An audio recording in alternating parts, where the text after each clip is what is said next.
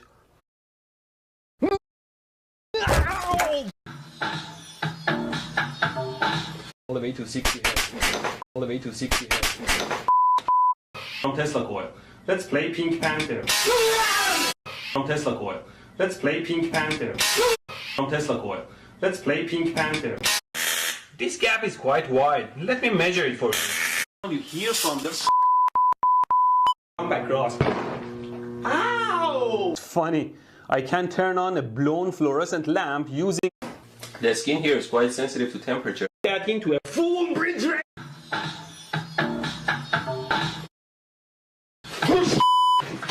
A pretty 400 farads. Stop yelling at the 400 farads. Stop 400 farads.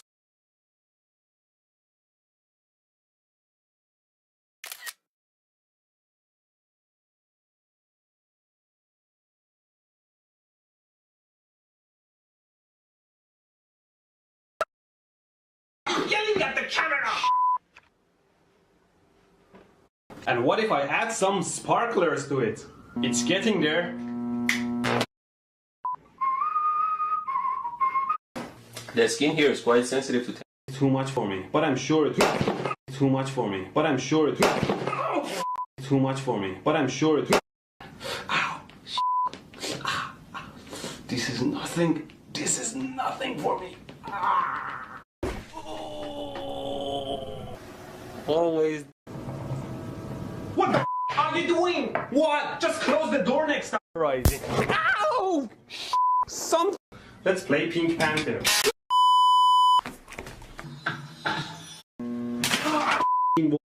What the are you doing? Oh, tonight? No, I'm completely free to.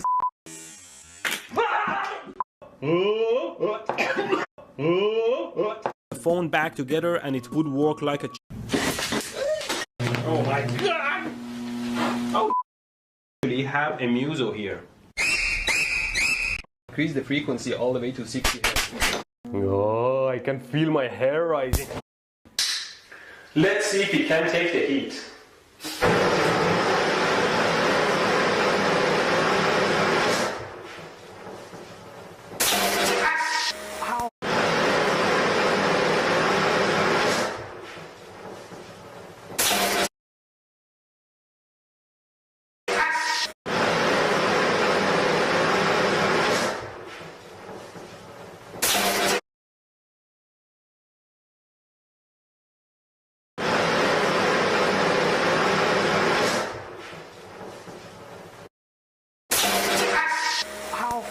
I can say that the voltage of the dome can be over.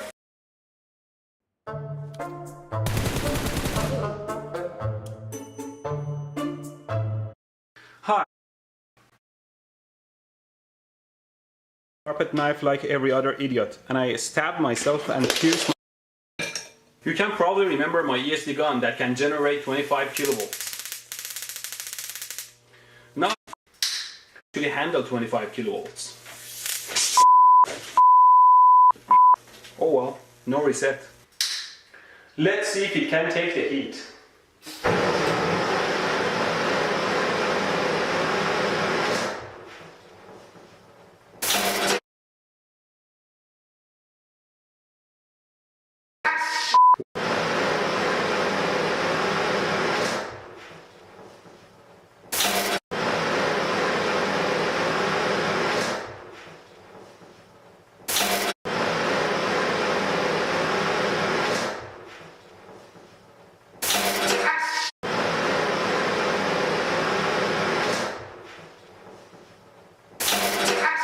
Wait for the hot things to cool down before touching them. Amazingly, it's still working and not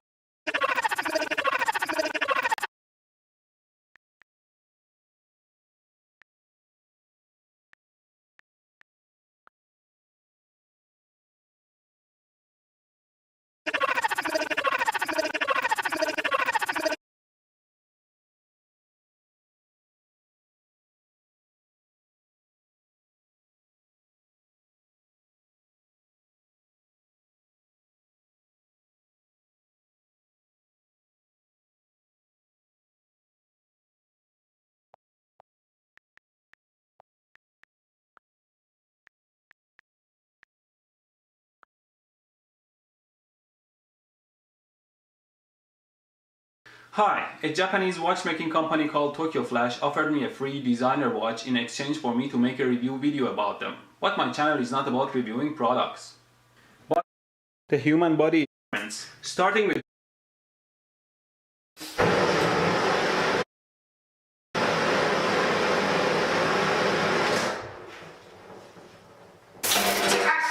wait for the hot things to cool down before touching them.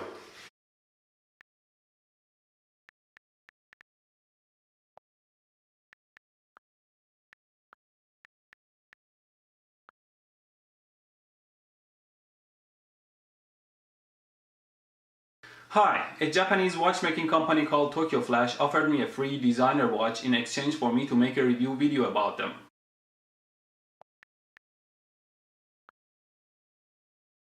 Hi, a Japanese watchmaking company called Tokyo Flash offered me a free designer watch in exchange for Hi, a Japanese watchmaking company called Tokyo Flash offered me a free designer watch in exchange for me to make a review video about them. But my channel is not about reviewing products. But they'll give me a free watch. Well, I guess I'll just ignore them. I've already ordered and received the watch. But why should I give them free exposure? They gave me a free watch. Well, I can just take the watch and ignore them.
Hi, I'm stuck at home, bored. Everyone is stuck at home trying to flat alpha. So I was just looking at these flames and thought to myself, is this a microphone? I'll give you a very mild one. Yeah, it's more of a surprise. Otherwise, it's not too bad. It's just shocking. I just hook it up to the camera and see what happens. Hello, hello. Do you hear me now? Yoo-hoo! See? It is clearly working now. They are trying to kill us slowly. She broke it!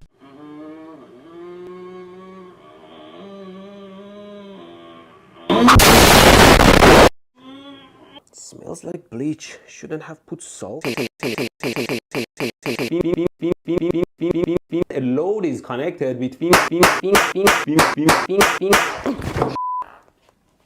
Damn it! And if you don't know how to use them, it will convert the energy in the form of magnetic fields. Oh, 10,000 volts. He promised 15,000 volts. He's delivering. Look at those odds. Ow! Dummy. Always wire up before powering your circuit. Should be able to turn it on.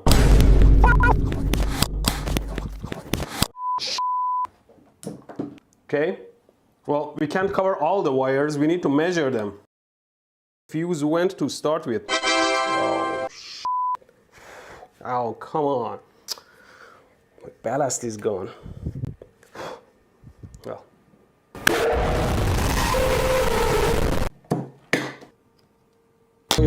Oop. What happened? I think the unloaded voltage is too high. I can see smoke rising from my finger. So it just burns.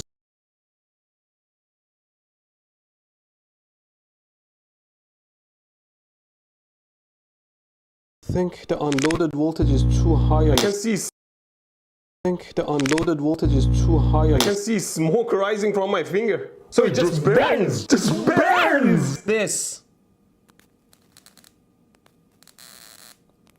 Which is disappointing.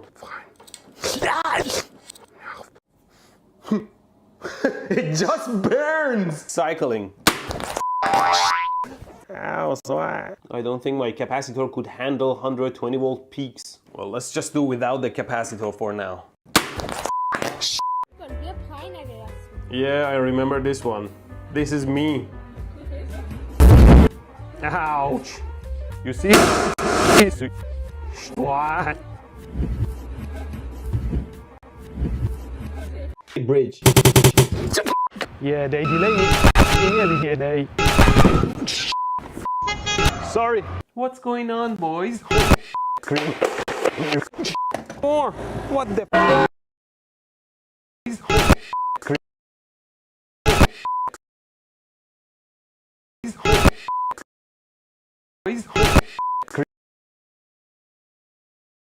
Boys.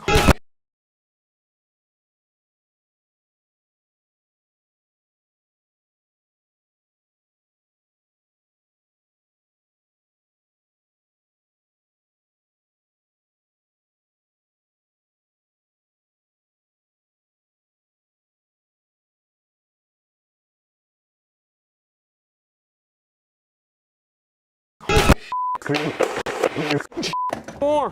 What the? In and.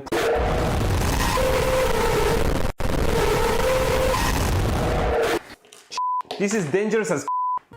Got more people. Got more people. Got more people. Got more. Let's not. Okay, I put the lamp and circuit together. Got more people. Got more people. Got more people. Got more.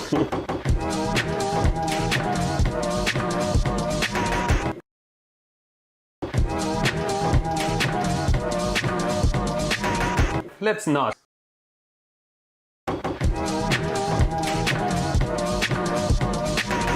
Let's not. Okay, I put the lamp and circuit together, and if I plug it in, initially the lights will be off. Did I misconnect something? It must be my barf and done. Barf and done. My barf and done. Okay, turn it on. Okay. Are you afraid? Me? No, I'm not. Ah, you little.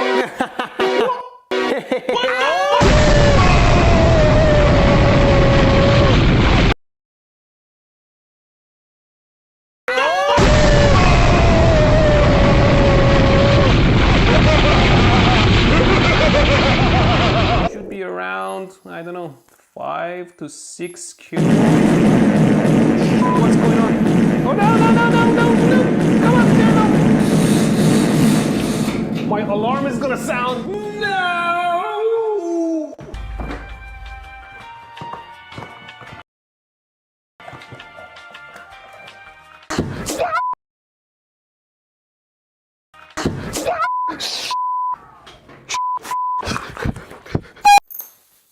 Oh, wait, what's going on? Oh, it's arcing to itself. Hey, wait!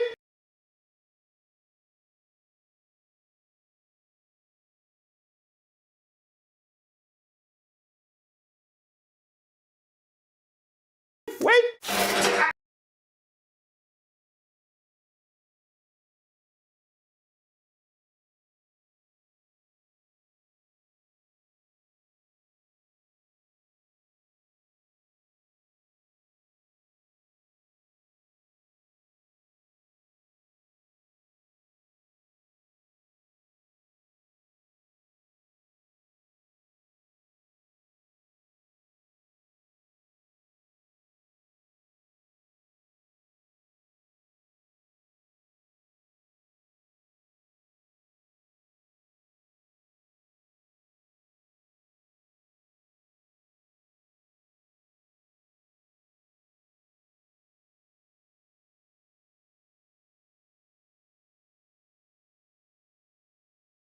Wait! Wait!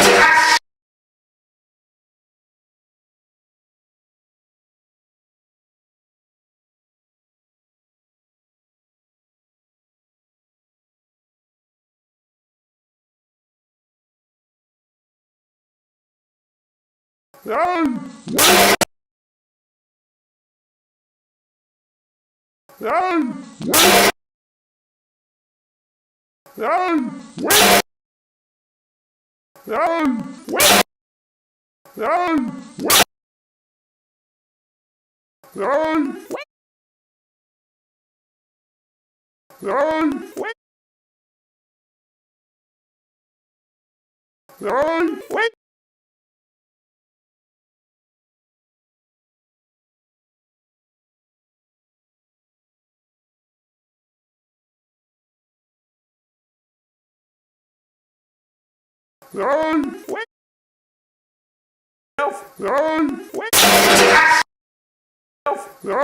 Wait! Oh, jeez. Never mind, it seems my wire was too close to the... Never mind. Never mind.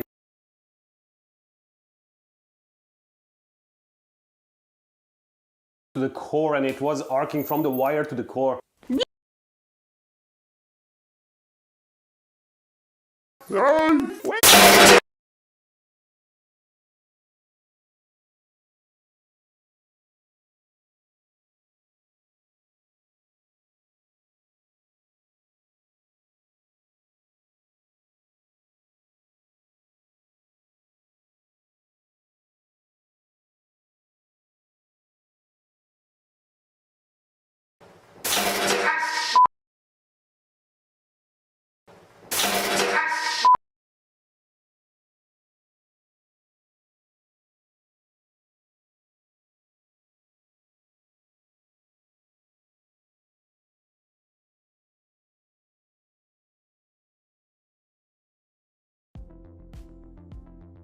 Need to run Windows on your Mac?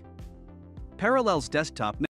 Hi, I bought 3 exciting products. This one creates big arcs when you press the button here.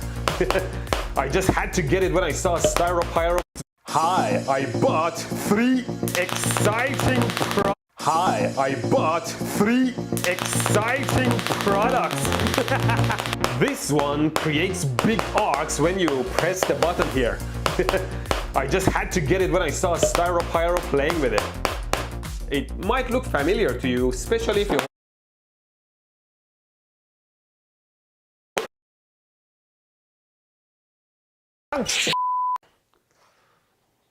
Yeah, keep it away from your face. Thankfully, it only creates 1 pulse per button press, and the pulse is super short, so it mostly just, ow, stings. What I was trying to say is that it is just a Tesla coil. Look, if I zap a prototype board, the arcs only move vertically and horizontally, ow. The other day I saw an ad, and it was an ad, I saw it was a Raspberry Pi, and they're like, have all... Hey guys, this is Michael H here to share with you a really cool trick that you can use to transform any track into what could quite possibly be a life-changing experience. The first step you're going to do is load your track and trim off the tail end, just a whole lot of it, just remove it, all of it. Then you're going to bring down the amplitude, give it a whole lot of headroom, minus 20 decibels. After that you're going to reverse it, and apply the built-in Audacity delay, but you're going to set the level per echo to 0, the time to 0, the pitch change per echo to 1 semitone, and the number of echoes to 10. Run that, and that might take a while. Then you're going to reverse it back and bring the amplitude back up, just leaving the number that's already here. That is it. That is the trick. I'm not going to play this in the video because I'm going to let you try it out yourself on your favorite track, and in the comments, report back how it turned out. I can't wait to read all your responses. Thank you so much for watching. I'll see you next time.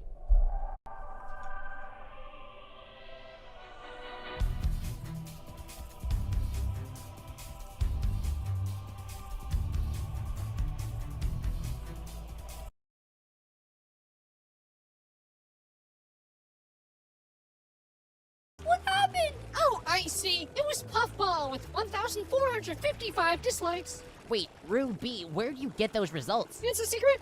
You'll never know. Oh, give me that. Ah, well, why don't you come and get it, Punch Post? Ruby, stop it. This is dangerous.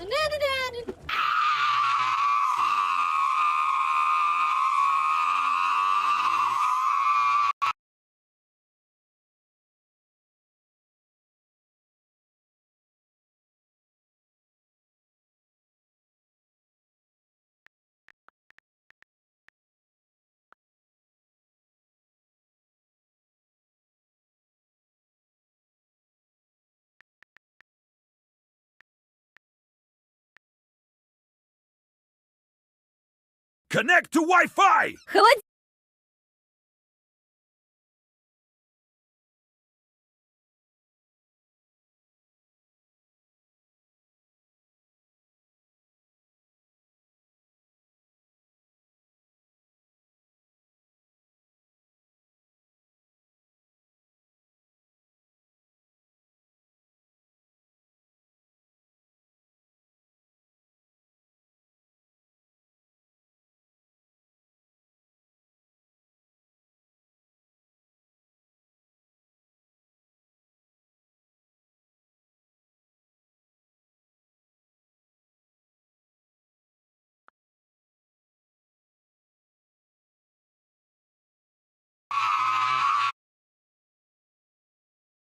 Smooth as it does is just, I guess, having to keep track of every single drop. That's like the hardest part, is like making sure that no drop gets forgotten, making sure that every single surface kind of has a follow through. It's like, oh, was this going this way in this frame? Oh, well, we gotta keep making it go that way in the next frame.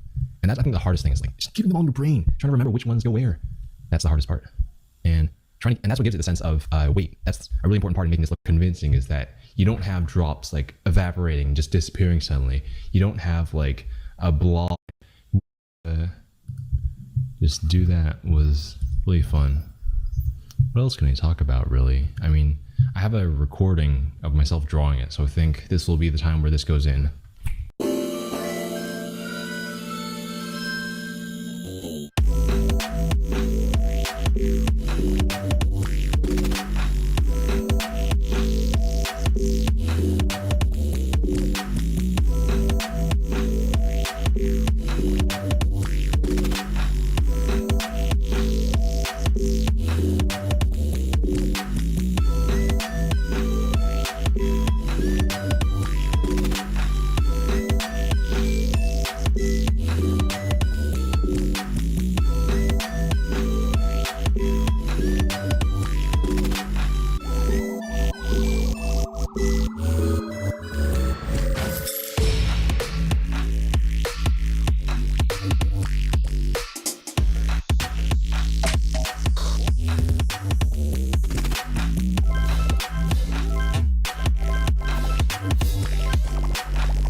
Thank you for watching this episode of How Made.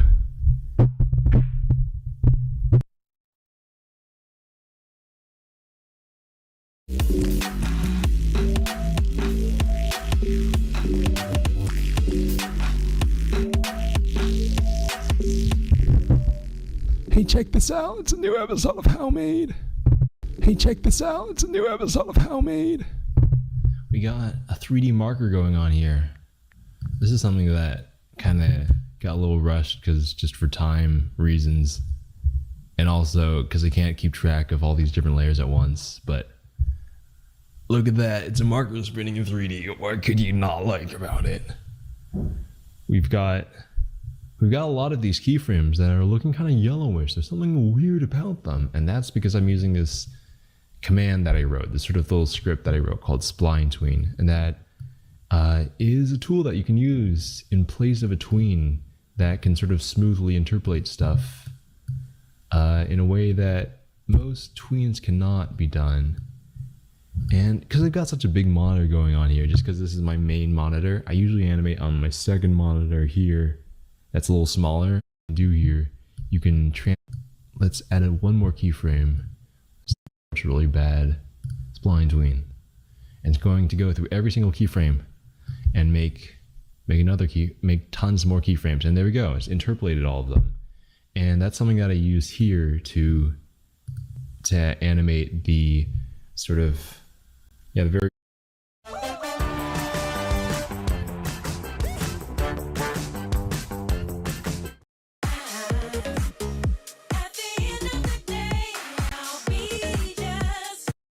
Welcome back to Michael. How are you doing? How am I doing? And more importantly, how made? This week we're going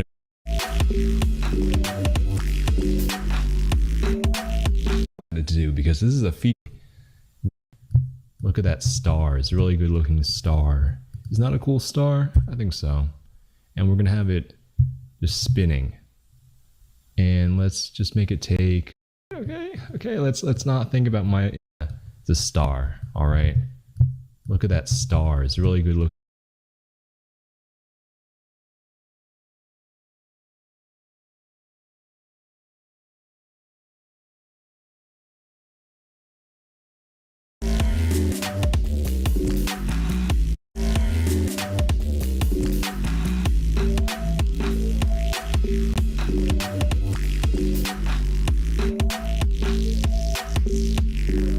Check it out. It's another episode of How Made with this work of art that you see in front of us here. This amazing movement. Look at that expression in his eyes. You can tell he's really looking to the right. Look at that. Finally, so some real dramatic acting going on in an object show. Something that you really want to see. And look at this movement here. Got this 3D camera movement. How was that done? What is this? All right, I think I did most of this in a different FLA. So if we go into that, we can see, this thing in the raw, just by itself. And, this could have been smoother, but, once again, with this new show, got to put out a new episode. It's always crunched for time. So that's something that's always on your mind. But it came out in a way that I think was sufficiently fun. That's all it is. Look at that. So you start out with this movement that's all just done with tweens. After that, it turns into shape tweens. But at the beginning, it's just, I think this was a graphic. Yeah, look at that. That's just moving left and right. That's just something skewing.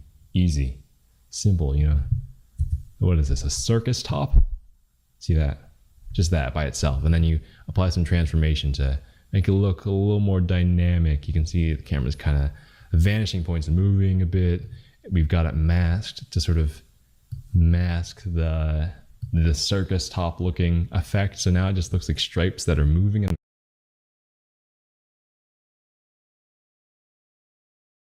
the camera's doing something strange. It's confusing. It's all happening so fast, and then suddenly it cuts into something completely different. Now this is something where we're just drawing shapes and tweening them. And I think that's what it comes down to. Eventually,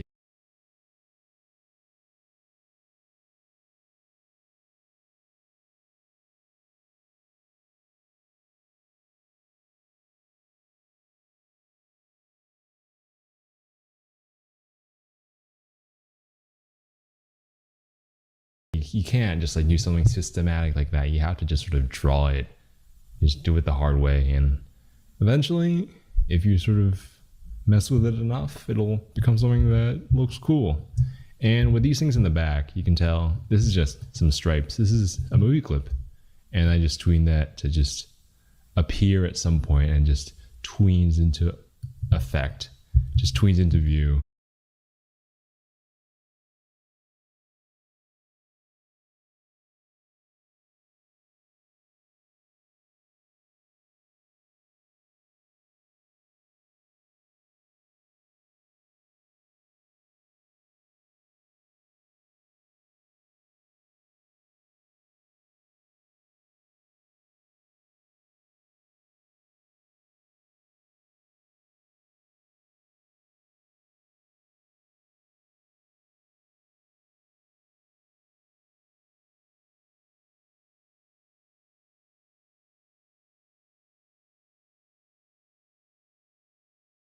And that's just because it's so far away. It's hardly distorting at all.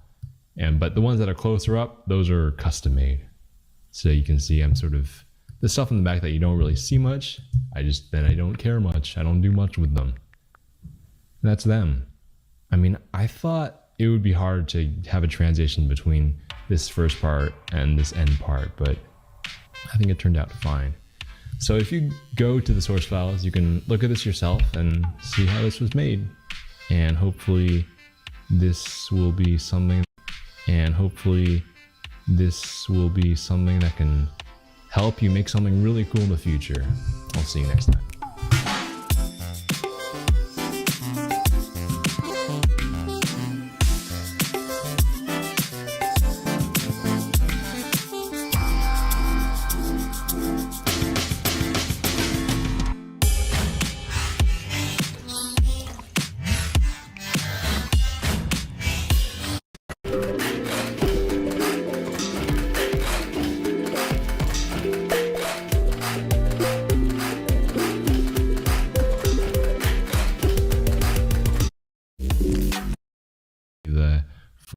From the speed at which you really shouldn't.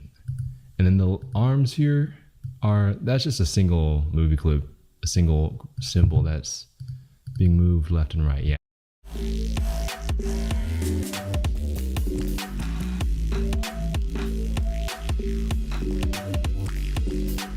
Look at this. This is a new episode of How Made.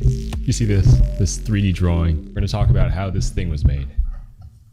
About how this camera movement, you know. We're on the small screen again, you know, so now we've got the good frame rate. But now we can actually play this in real time. See that? Yeah, it's pretty nice. All right, we're going to talk about how these transitions were done, and it's just through a combination of different effects. So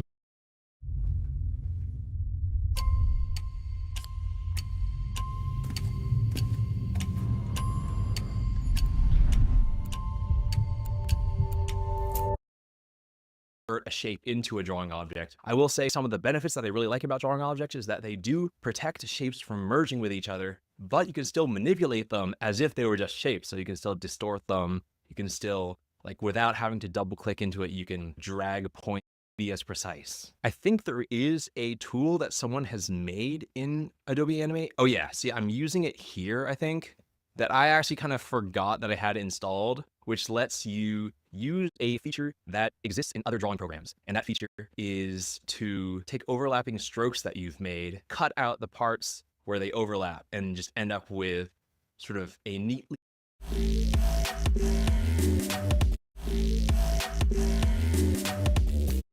We can actually play this in real time.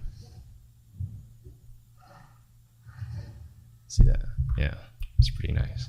All right, we're going to talk about how these transitions were done, and it's just through a combination of different effects. So we've got already, I think the most visible thing we've got going on here is the lines going on here, these sort of anime looking motion lines. But other than that, if we take those away, just ignore them,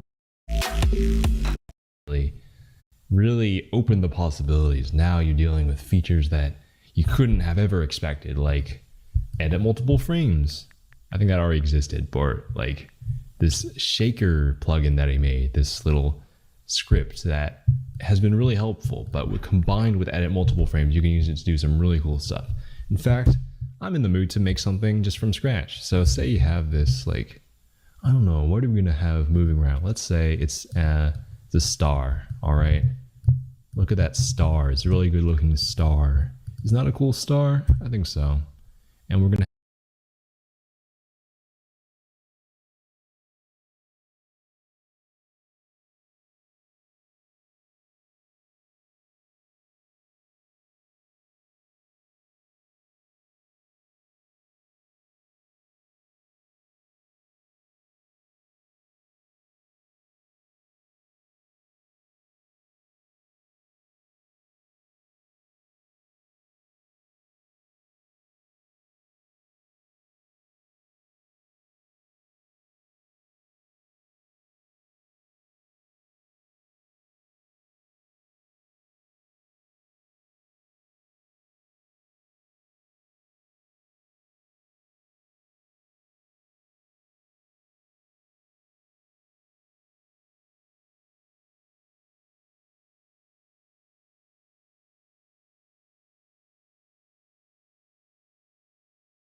I have this program that replaces alt tabbing, but it's pretty trash, and I want to rewrite it in C. The point of this program is to make it easier switching programs.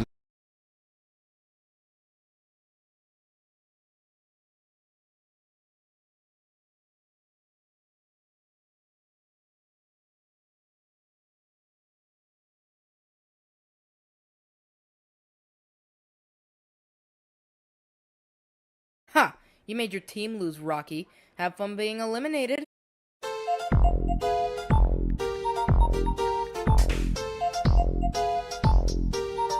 Hello everyone, this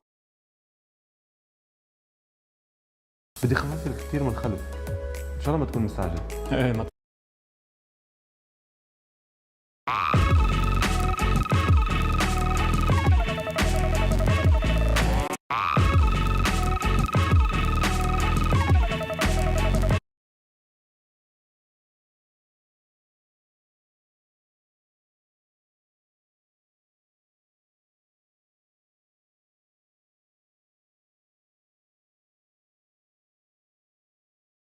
Has your computer ever got Fight carry, fight carry, fight carry, fight carry, fight carry, fight carry. I'm going to break down the animation techniques and copious amount of effects I used to create this animation and how to embrace limitations in order to create the warm vintage feel. I found this tattoo design amongst some of my sketches from over a year ago and thought, well, this is a bit dumb. Let's take this idea and give it a much grander animation than it deserves. I created the main artwork in I'm going to show you the best way to approach a super smooth and satisfying morphing transition animation, all using shape layers in After Effects. We'll do that by breaking down exactly how I made this animation in extreme detail, and we'll be covering the first two of these morphs in this video. Now, this is a small section from my course Master Motion Design, but you can enjoy it as a free preview. Don't worry, I'm not going to leave you on a cliffhanger in between an edit on the graph editor or anything like that. Enjoy it uninterrupted, and I'll give you some more information. But I didn't want the eyes to be drawn away from the logo at this blob, making it all about them as they jiggle distractingly towards the edge of frame. Now for the color. IMAX came in a great set of colors in 1998, and on this one ad I saw while researching, it flashed through all of the colors and had this light shining through the translucent logo and spilling onto the background, which I absolutely love. So this was the palette I was inspired by. Suitably Y2K, but achievable with 2D and After Effects. It was in terrible resolution though, so I felt it was my duty to recreate that effect as a matter of art restoration. For the background, I made pale grey stripes a bit subtler than those in the ad, with a gradient ramp and a darker layer with the Venetian blinds effect and a little bit of blur. Then I coloured the logo shape layer a teal colour and added the layer style in a glow, so that all of the edges had a nice gradient. Then I duplicated that layer for some darker shading on the bottom. I changed its color, added a mask, feathered it for a nice gradient, and keyframed the very first few frames so they match the changing shape of the blob at the start. Then I did the same on another duplicate for the top of this blob, this time even darker. On another duplicate of the blob, this time colored white, I added an offset path to each shape so it was pushed in from the edges equally on all sides. Then again added a feathered mask and keyframed that to hug the edge of the top left throughout the animation. Same for the other large blob. For an extra highlight, I created a white solid with a circular mask, again feathered to get a gradient, but for a softer gradient that got more intense towards the center, I duplicated the mask a few times, shrinking it and decreasing the feather amount, and keyframed its position to match the shine, repeating that for the bubbles too. For that reflection of light spilling onto the background, I first just duplicated the logo again, placed it underneath everything and set it to a lighter color, and offset its position so it behaved kind of like a drop shadow. But it wasn't quite working how I'd like. Now light was passing through our blob, but obviously not all of it, so it did need a bit of an actual shadow. So I duplicated that layer again and made a slightly darker grey drop shadow, and added a light blue shadow on top, and that felt much better. I added Apple's Think Different tagline, which doesn't sound ominous in any way, and the style was done. Fluid, glossy, and still optimistic about a future filled with all of this. Now, some of you may be expecting some more critical comments about Apple in this video, because a previous video of mine did Apple in this video. Not gonna pay any taxes.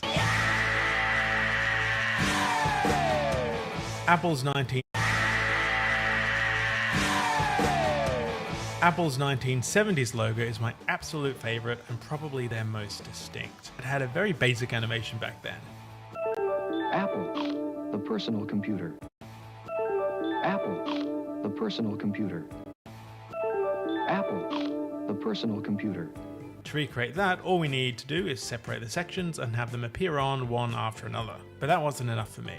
I wanted to get that rich analog feel graphics had back then, and reference some of the earliest motion graphics of the 70s created on the first motion graphics machines like the Scanimate. They were way more limited than what we have now, but they pushed those things to the limit, and the results are so much more captivating than a lot of the work we have today when we have unlimited options. They had constraints, and that's what we need to do to get that effect. Constrain ourselves. I started by animating the whole apple scaling down and moving slightly into position so it felt like it was moving in 3D space. Then offsetting each of the segments so it came together piece by piece.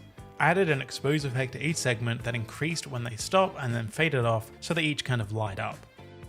For some effects over the top, I added my favorites on an adjustment layer, deep glow, a curves effect to darken it back to the original colors, and some grain with noise HLS auto. Also a slight shake to emulate a kind of jittery VHS feel, with a transform effect and a wiggle expression on its position. But having something look like it's from the unthinkably distant past isn't just about the visual effects. Having the motion feel limited as well is just as important. A great montage of footage, some in negative, and a very linear radial wipe over the text. Great contemporary imagery in the center, and it's just done in the After Effects graph editor. One motion that to me just feels out of place. So let's make sure to avoid that. I also wanted to include their tagline underneath, so I needed just 2 position keyframes, no but still at the bottom with this sweet cathode and insights on getting this set up using animation using my 1978 copy of Ableton, and it was done.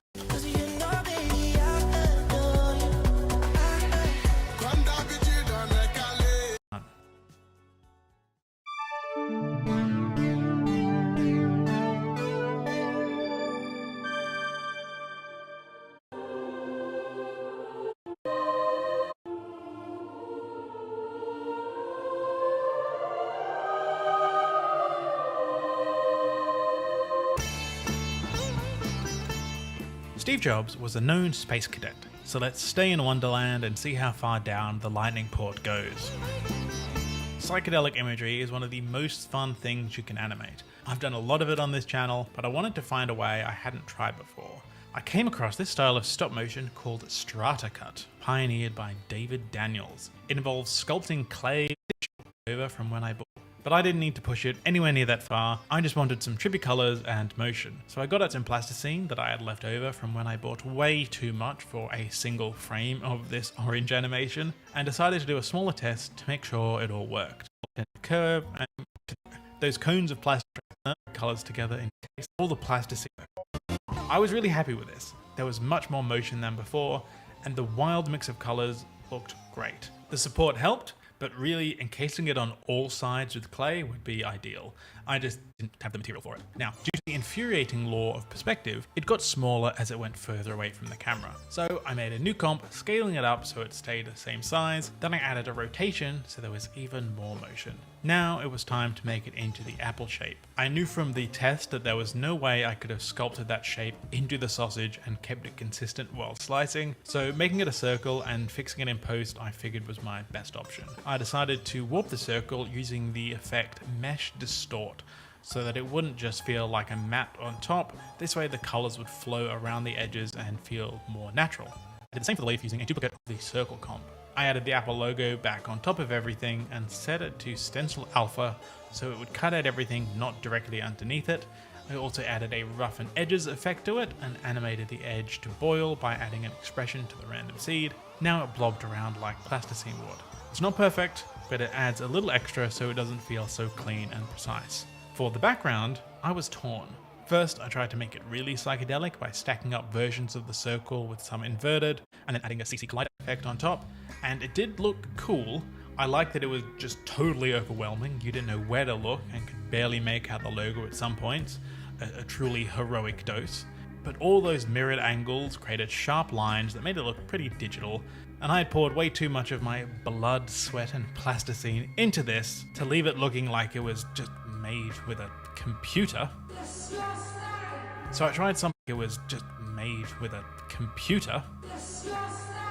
So I tried something a bit more subtle. I duplicated the Apple comp, placed it in the background, scaled it up massively, blurred it all to heck, so now we have a soft gradient background. And then added a curves effect for some more contrast, and also reversed it so it spins the opposite way to our logo. And then to really spice it up, I duplicated that background layer again, set it to overlay to bring back more of the color, reduced the blur on that layer so we could still make out some of the shapes, and then added a CC radial fast blur to blur it out from the center outward so we have a more interesting blur, kind of like it's been warped with the lens. And this makes it look a bit like a liquid light show, which were very popular live projections on psychedelic performances in the 60s using layers of oil, water, and inks. Something I would absolutely love to make one day, so please give me an excuse to do that. I added the Think Different text down there too with the blending mode set to difference, so its color responded and inverted based on the background. I like that effect a lot, so I applied it to the logo too, and I like in particular that it made some of the colors a lot more weird and dark. Sometimes psychedelic art is just so hyper-saturated and bright and clean, it loses some of that organic, messy, playful, and occasionally dark appeal. It makes it so interesting. We've been using motion. Here we use a lot of effects and style, also limiting and constraining our motion. And if you want to learn the most fundamental principles to tackle almost any brief, I have made 2 full-length animation courses, Motion Foundation and Master Motion Design. Together they're over 20 hours long, focused on practical projects and adding work to your portfolio, while arming you with those problem-solving skills to create both projects you want to make and projects that your clients will ask you to make. These are what I wish I had to help me on my journey to sort out what are the essential skills the asterisk key to learn and what are the most effective ways to use them, all while pushing yourself making fun animation. And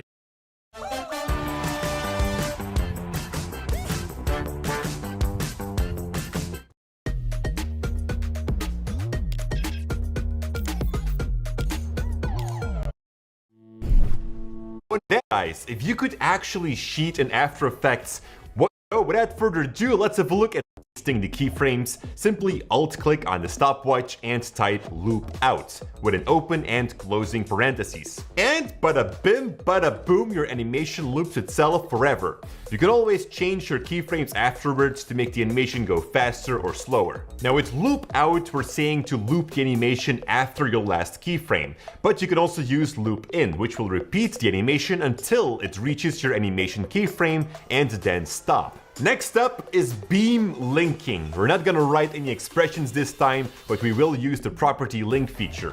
Say that you've got 2 or more objects that we have a certain animation on. Let's add a wiggle expression to all of them for their position property. Next, create a new solid layer and search for the beam effect in your effects library, which you want to apply to that solid. You can further customize the way that you want your line or beam to look, but one thing is important, and that is the length, which needs to be set to 100. Now from your layers, expand the properties and locate the starting and ending points. Use the pick whip on the right to connect it to the position property of one of the graphic elements. The ending point goes to the position property of the other element. Now basically an expression is automatically written, which simply says take the value from the circle element. That's it. And that's how you can connect 2 elements to each other. The line in between will always follow. Now if you see something like this, it means that your anchor point is not in the right place. So make sure to drag it to the middle of your element by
holding down your Control key or Command key for the Mac users. Now here's another awesome expression. Hold down Control, Shift, D, M, L, and then double click in your timeline. This will fire up Storyblocks Video, our channel sponsor. Storyblocks an intro sequence and then change it with your logo with a press of a button. Now we use Storyblocks ourselves with almost every project because it saves us time and very often we wouldn't even be able to create something similar. There's only a single super cheap price per year allowing you to download unlimited video assets. So definitely worth checking out, which you can do by clicking the first link in the description down below. Now let's press Ctrl, Command, Shift, Apple, and Windows key at the same time to go back to After Effects. The next expression that I'd like to cover is time. For instance, you open the expression box for the rotation of an element, simply type time, which gives the value of the current time in your composition to the rotation. Now since time is in seconds, your element has only rotated 1 degree after 1 second, so you might want to add a multiplier to it. For instance, multiply by 500, and this way your element keeps spinning around forever as you play your timeline. Now of course, I'm just scratching the surface here by showing you these expressions. When cleverly used, you can create some really dope animations using something really simple like this. Next up is the if-else expression. This means if you do something, change this. If you don't, then change something else. So basically you can use this for so many different applications. Here's a little traffic light with 2 circles in them. One is red and one is green. Here we have another layer, which is a car. Now let's alt-click on the opacity property of the green light and start typing if. Open parenthesis. I'm gonna take the pick whip tool and select the X position of the car layer. Then type the greater than icon, followed with approximately 0 with what greater than 1200, then the opacity can be 100. Now let's see what it does. I'm going to click and drag around the car in my composition. But whenever it comes too close to the traffic light, the green light goes off. So if we type the exact same expression in for the red light, but change the greater. Try Whoop for free.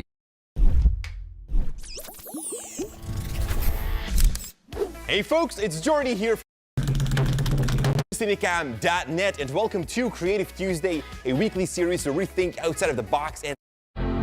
Do you know this feeling when you type something very fast? I've used almost every video editing software under the sun, trying to find alternatives to Premiere Pro that will take my videos to the next level. I want to find a software that's going to push me to my limits and squeeze. Make a 3D apple using Animator version 1. Okay, let's get started. So I'm going to begin by using the straight path tool to make a spline.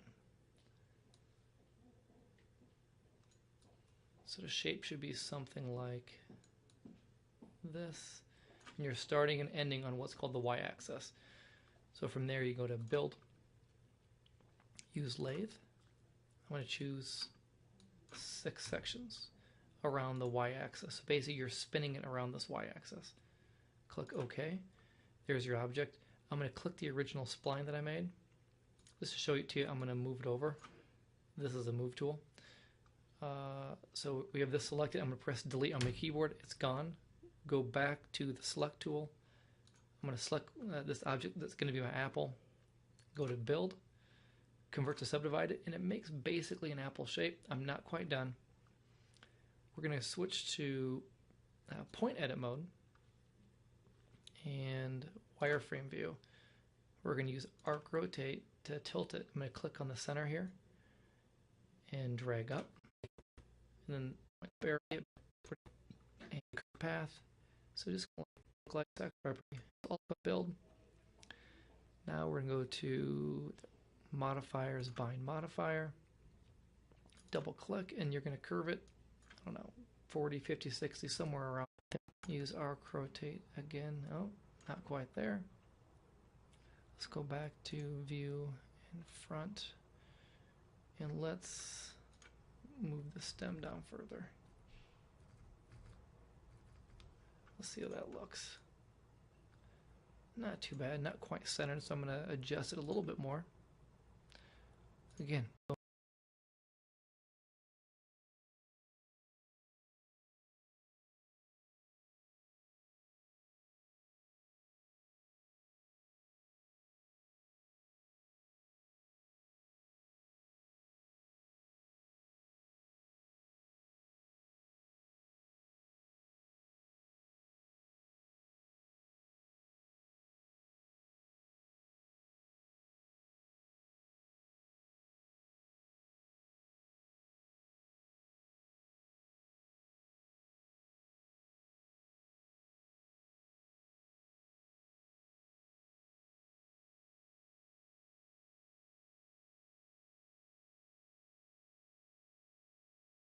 Going back to front view. That should be good. Okay. So it's done. Let's add some color.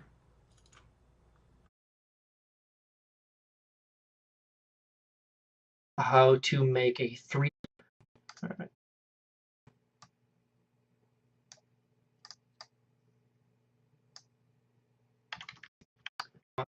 Your pointer finger looks and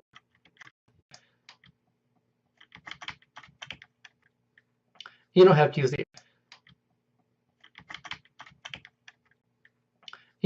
the arrow key. You can select right where I wanted it. Duplicate so I can see it pretty well. And then now I want the We have a winner. Winner. This is a Mountain Dew free zone. No Mountain Dew allowed. This video is going to show you how to make a coil or maybe a threaded screw using Animator. So to get started, we're going to check some grid settings. So let's start with options, grid. Most of these are fine. We're going to change spacing to fixed. Show grid, that's good. We're going to enable snap to grid, and we're going to have that set to, let's set it to 10. I'm going to click OK. Alright, you can notice in the background there is a faint grid, or you should see a faint grid. I'm going to count 7 spaces over, or 7 little squares over. 1, 2, 3, 4, 5, 6, 7. And right here is where I'm going to start making my square. So click right here. We're going to go up 2 squares. Oh, I'm going to let go. Click again, go over 2, go down 2, and go to the right 2. Okay? So you should have a square over here, and there should be, in the background, you should see 4 squares within the square. So that's the size of it. Now, Y-axis, then open, open. Click OK. And this is what we should see. Using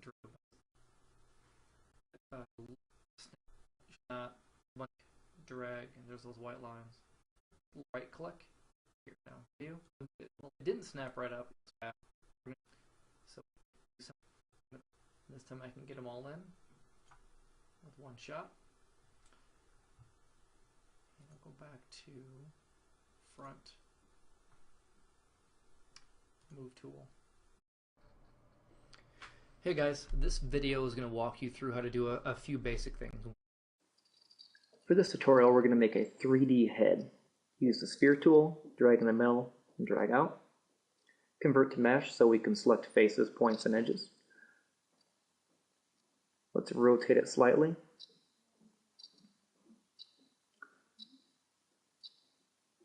Let's go to point edit mode, and let's make sure front is selected, back is not. Select these 2 spots. At least I'm going to do to create my eyes. Maybe you want eyes in a little bit different spot. I'm going to use bump. Just click in the background.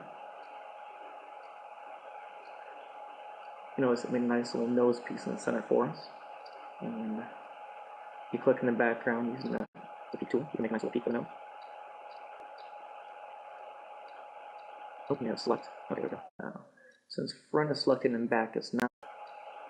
Oh, you have select.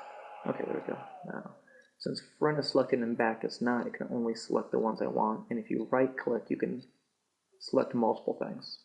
Like I just did. You can drag them up like that. And select 2 more points. I'm trying to create the mouth right now. You could also move, instead of dragging, you can move with the arrow key, and it's probably even a little bit faster. Alright, it's getting there, so let's select the full object. And I already have some colors made, some materials. Let's use the wider one. Click apply. I'm going to turn fast forward on, so I can select these really quickly. And by fast forward, I'm using some video editing to make it look like I'm selecting things very fast. This way you don't have to watch me slowly click the faces. And what I'm clicking right now is the areas for the hair.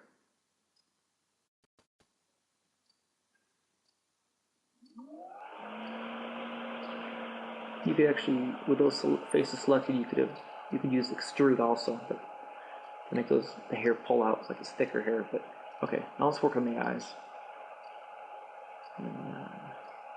The eyes a little bit. Face. You could not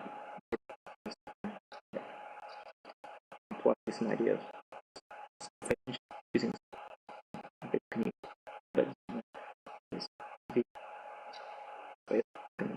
on it. So kind of a spooky smile, but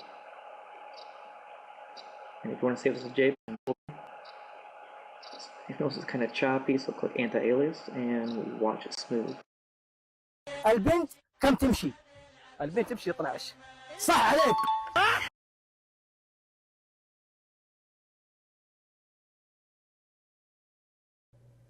Welcome to this lesson on Animator. I'm just going to walk through some ways to make some basic shapes and how to manipulate those shapes, and also how to convert those shapes to mesh and the importance of that. So let's get started by making a sphere. Click on the sphere tool.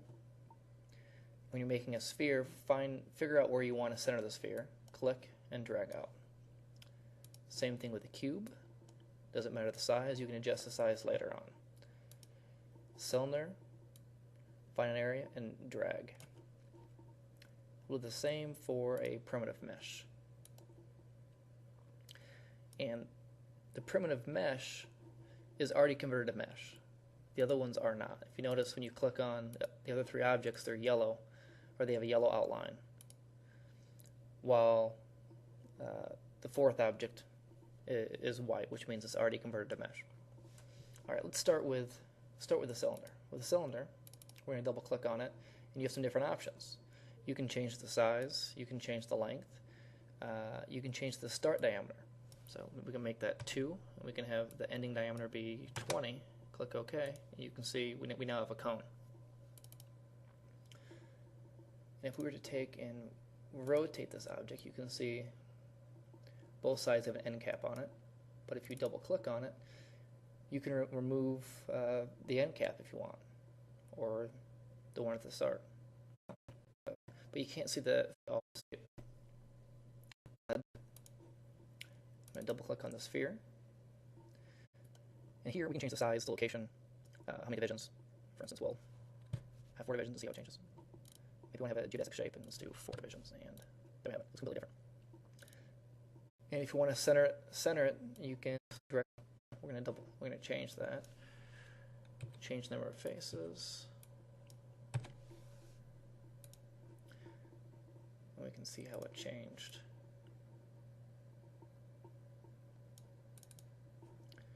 Maybe you want to change the width of it,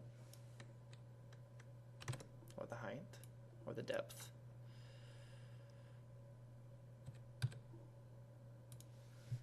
You know, have a different shape. So you can change the object as a whole, but you can't change sides one at a time or individual points. To do that, it has to be converted to mesh. So we're going to go to a different view, which is wireframe. And while in the wireframe view, I'm going to change modes to point edit. And if you notice, the one that's already a mesh, you can see the individual points. You can also select individual lines and sides or faces. To do this, you switch this way. Right now it's at points. I'm going to keep it that way because I'm going to select an individual point and move that point. Now let's change the view to flat shaded, and you can see how it's changed.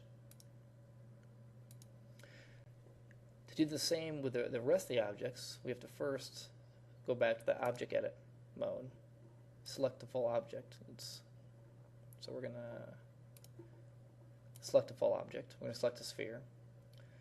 And you can't go back. Once you turn it into a mesh, you can't go back. So we're going to go Build, Convert to Mesh. You see it's white around the outside. And now I could select sides, faces, lines, and edit those individually. so let's go back to the wireframe view, and I'm gonna select faces. I'm gonna use drag select. So let's try this. Drag across all of them. Now they're all selected. You could do a lot of different things. You could extrude the faces. What I'm gonna do